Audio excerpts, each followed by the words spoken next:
Hello tất cả mọi người đã đến với kênh Anh Minh Audio của mình nhé. Ở tập trước, mặc dù bị đám người Lưu Thái đánh hội đồng, nhưng mà Yến Vô Cực và Nhạc Lãnh Thiện vẫn may mắn thoát chết.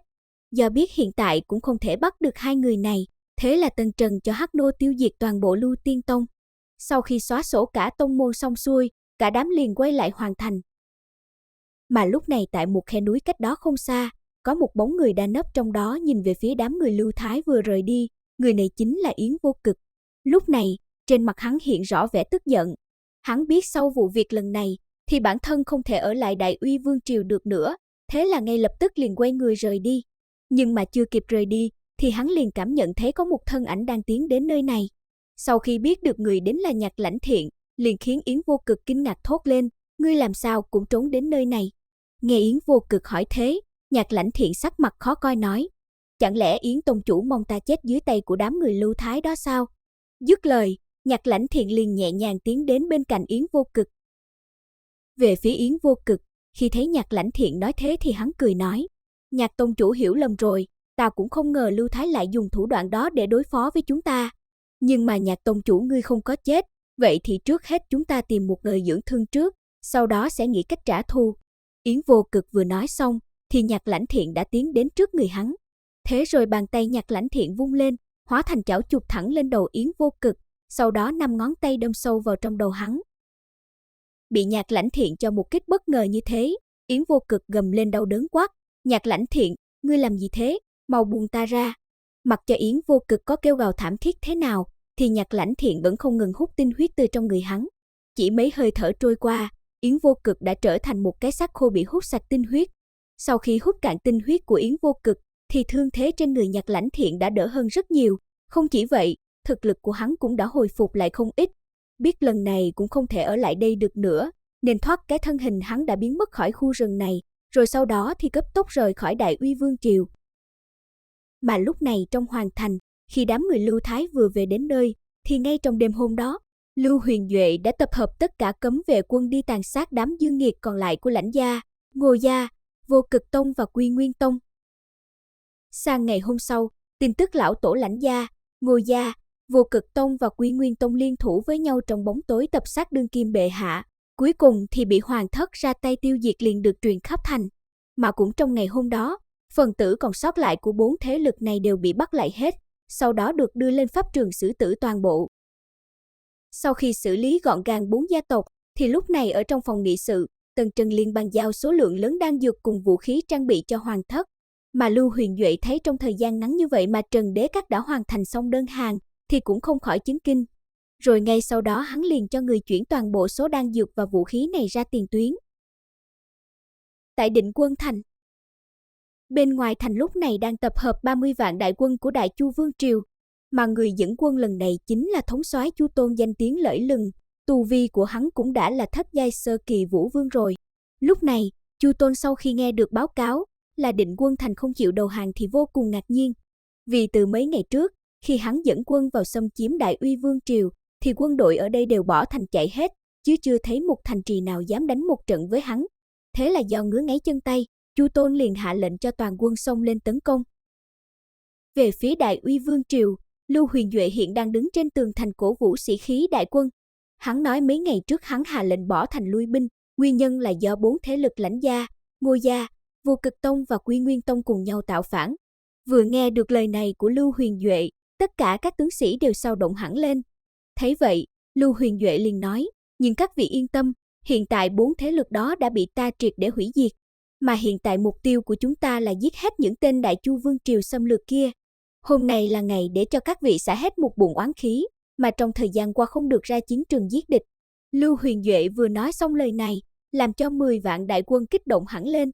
Thế là sau khi trang bị áo giáp vũ khí cùng ăn đan dược xong xuôi, thì 10 vạn đại quân liền xông ra khỏi thành đối chiến với 30 vạn đại quân của Đại Uy Vương Triều. Hai quân va chạm, ngay khi binh sĩ của Đại Chu Vương Triều phát hiện ra, binh khí của mình không phá được phòng ngự áo giáp của binh sĩ Đại Uy Vương Triều thì kinh ngạc không thôi.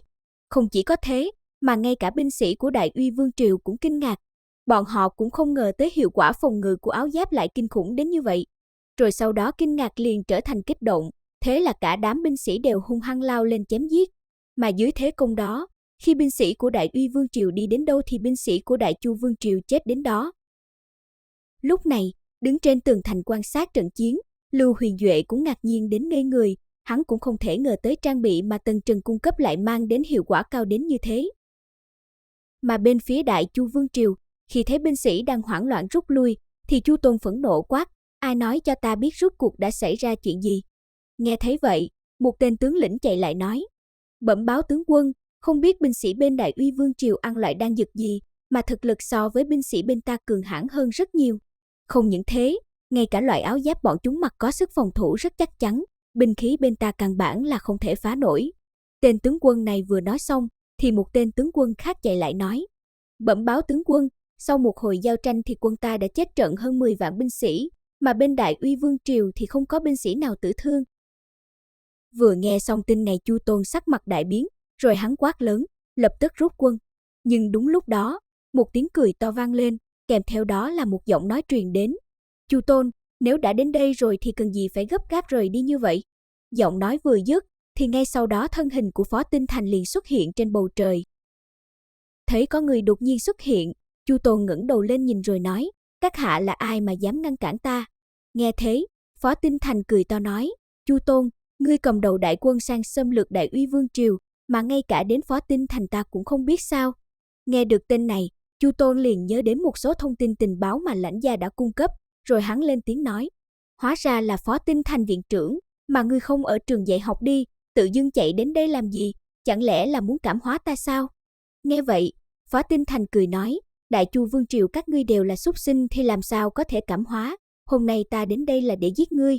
Dứt lời, sát khí trên người Phó Tinh Thành lập tức bộc phát, sau đó trường thương liền xuất hiện trong tay, rồi Phó Tinh Thành chỉ thẳng mặt Chu Tôn nói, ngươi có dám cùng ta đánh một trận? Chu Tôn thấy Phó Tinh Thành ngang nhiên khiêu chiến mình như thế thì tức giận nói, trong vòng 10 chiêu ta sẽ đánh bại ngươi. Thấy Chu Tôn bốc phét như thế, Phó Tinh Thành cười híp mắt giễu cợt nói, cần gì phải 10 chiêu, chỉ cần 8 chiêu là ta sẽ đánh bại ngươi rồi. Nghe thấy Phó Tinh Thành khiêu khích như vậy, Chu Tôn không nói thêm lời nào, thân hình vừa động thì trong tay hắn đã xuất hiện một thanh chiến đao, rồi hung hăng hướng phía Phó Tinh Thành bổ đến. Thấy thế, trường thương trong tay Phó Tinh Thành cũng liền hướng Chu Tôn đâm tới. Đao thương va chạm, hai người liền bị đẩy lui ra sau. Mà khi vừa ổn định lại thân thể, thì Phó Tinh Thành lại lần nữa hướng Chu Tôn đâm tới. Đối mặt với thế công đó, chiến đao trong tay Chu Tôn nổ bắn ra chi chít đao khí, rồi hàng trăm hàng ngàn đao khí này liền hướng Phó Tinh Thành bổ tới. Lúc này trên bầu trời, chi chít đao khí không ngừng nổ tung, mà hai người Chu Tôn và Phó Tinh Thành đang kịch liệt giao tranh trong biển đao khí đó. Một lúc sau, thì hai bóng người đột nhiên tách ra, rồi đồng thời lui về sau khoảng cách 100 dặm. Đứng giữa hư không, Chu Tôn ánh mắt ngưng trọng nhìn Phó Tinh Thành nói, lợi hại, chỉ một chiêu mà phá được 100.000 đao khí của ta. Phó Tinh Thành cũng không có để ý đến mấy lời lải nhải này của Chu Tôn, trường thương trong tay vung lên, theo đó là 100.000 thương ảnh xuất hiện công kích thẳng hướng Chu Tôn. Đối phó với một kích này, Chu Tôn liền chém ra một đao, rồi hắn liền lao lên hướng Phó Tinh Thành đánh tới. Sau một hồi quấn lấy nhau giao tranh, hai người lại một lần nữa tách ra, mà lần này Phó Tinh Thành nghiêm túc hướng Chu Tôn nói, 7 chiêu đã qua, chiêu cuối này ta sẽ đánh bại ngươi. Dứt lời, khí tức trên người Phó Tinh Thành lần thứ hai tăng lên, rồi lập tức lại một thương hướng Chu Tôn đâm tới. Mà đối mặt với một kích khủng bố này, Chu Tôn cũng không dám coi thường, hắn điều động toàn bộ chân nguyên còn sót lại, rồi một đao toàn lực hướng Phó Tinh Thành chém tới. Ngay khi hai cổ lực lượng va chạm vào nhau, thì một cổ sóng xung kích kinh khủng theo đó lan ra. Mà chỗ nào bị cổ sóng xung kích này quét qua, thì binh sĩ của Đại Chu Vương triều ở chỗ đó đều hóa thành bột mịn. Ngay khi cổ sóng xung kích này vừa hết, thì từ trong trung tâm vụ va chạm, thân hình Chu Tôn đẫm máu theo đó bay ngược ra sau. Vừa ổn định được thân thể, Chu Tôn liền lớn tiếng quát, tất cả mau rút lui. Chu Tôn vừa dứt lời, thì một giọng nói liền vang lên, hiện tại mới nghĩ đến việc rời đi, có phải là muộn quá không? Rồi ngay sau đó, Lưu Thái và Lưu Huyền Duệ liền xuất hiện. Về phía Chu Tôn, thấy cùng lúc ba Vũ Vương xuất hiện làm hắn cũng kinh ngạc không thôi. Mà nhân cơ hội Chu Tôn không có đề phòng, thân hình Lưu Thái chợt động đã xuất hiện trước người Chu Tôn, rồi một chưởng toàn lực đánh ra, làm Chu Tôn bay ngược ra sau, khiến hắn hiện tại đã thương lại càng thêm thương. Đám binh sĩ phía dưới thấy Nguyên Soái bị đánh cho không rõ sống chết như vậy, thì liền hoảng loạn thi nhau bỏ chạy. Thấy thế, Lưu Thái liền lệnh cho binh sĩ của Đại Uy Vương triều thừa thắng xông lên, diệt sạch đại quân của Đại Chu Vương Triều. Dưới truy kích của Đại Uy Vương Triều, những binh sĩ của Đại Chu Vương Triều này chỉ biết cắm đầu bỏ chạy, không có tên nào có dũng khí đánh trả lại cả. Thế nên sau nửa ngày, toàn bộ 30 vạn đại quân của Đại Chu Vương Triều toàn bộ bị diệt. Đến đây mình xin kết thúc nội dung của tập này. Mọi người nhớ cho mình xin một like và đăng ký kênh để ủng hộ mình nhé.